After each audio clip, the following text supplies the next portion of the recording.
Hello नमस्कार जय Jagannath yummy Odia kitchen को आपण मानक स्वागत करुची। मु आज आपण मानक भेज चाउमीन करबा सिखेबी। पूरा पूरी road side street food style रो भेज चाउमीन करबा सिखेबी। आपण माने जदि मो चैनल रे नुआ ताली फा सब्सक्राइब करि नियंतो और पाखे आसुथिबा बेल बटन रे ऑल को क्लिक करंतु जहा द्वारा मो रेसिपी रो नोटिफिकेशन आपण मानक पाखो पळेबो। आसंतु एबे स्टार्ट करिबा आजिर रेसिपी।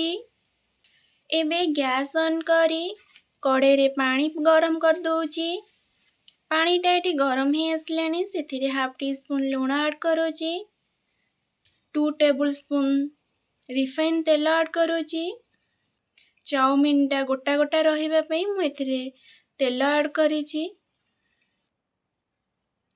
एबे एथिरे मु चाउमीन सब ऐड करोची।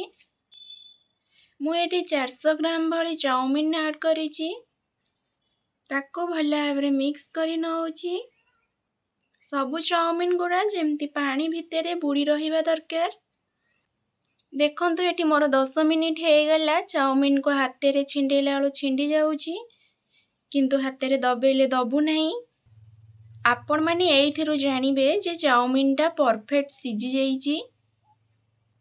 एबे मु गैस ऑफ करि दोउची। गोटे स्टेनर साहाय्य याको छाणी नेली और ठंडा हवा पई किछि समय छाड़ी दोउची।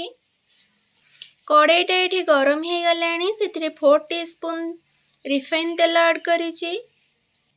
5 कला रसुण को काटी के एथिरे ऐड करिली। मीडियम साइज 3टी पियाज को काटी के एथिरे ऐड करूची। ताको भला भाबरे मिक्स करि नबा। एठी मोर पियाजटा भलो भाबरे भाजी हे गलानी। काटी के रखी थिबा गाजर को ऐड करूची। सेथिरे अल्प लूण ऐड करूची और ताको भलो भाबरे मिक्स करि नउची। गोटे कैप्सिकम को पतला पतला करी काटी नेइची। एथिरे ऐड करूची। एबे एथिरे ऐड करूची soya sauce, tomato ketchup add करूची और ताको भला भाबरे मिक्स करि नउची। मु एठी चाउमीन मसला ऐड करूची। आपण माने जे कोनोसी ब्रांड रो भी चाउमीन मसला ऐड करि परंती। एबे ताको टिके भला भाबरे मिक्स करि नउची। देखंतु एठी गाजर और कैप्सिकम रो कलर चेंज हे आसलानी। सिजे की रखी थिबा चाउमीन को ऐड करूची और ताको मु भला भाबरे मिक्स करि नउची। एठी देखंतु मोर भला भाबरे मिक्स करि सारलेनी। एबे गैस ऑफ करि नउची। सर्विंग प्लेट को काढ़ी नउची। देखंतु केते सुंदर देखा जाउची। एही नूडल्स समस्तंकर पसंद छोटो ठारू बड़ पर्यंत। मोर तो बहुत ही पसंद। आपण मानकर जदि पसंद होइथिबो कमेंट सेक्शन रे जणेबे।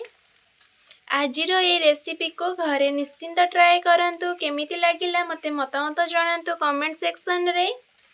आपण माने मो चैनल रे नुआ होइथिले फास्ट सब्सक्राइब करि नियंतु और पाखरे आसुथिबा बेल बटन रे ऑल को क्लिक करंतु जहा द्वारा मो रेसिपी रो नोटिफिकेशन आपण मानक पाखकु पळेबो। वीडियोटी भलो लागिले लाइक शेयर सब्सक्राइब कमेंट करिबा पे भूलंतुनी। आ गोटे नुआ रेसिपी नै आपण मानक पाखकु पुणी थरे आसीबी। आजि पई रहुची नमस्कार जय जगन्नाथ।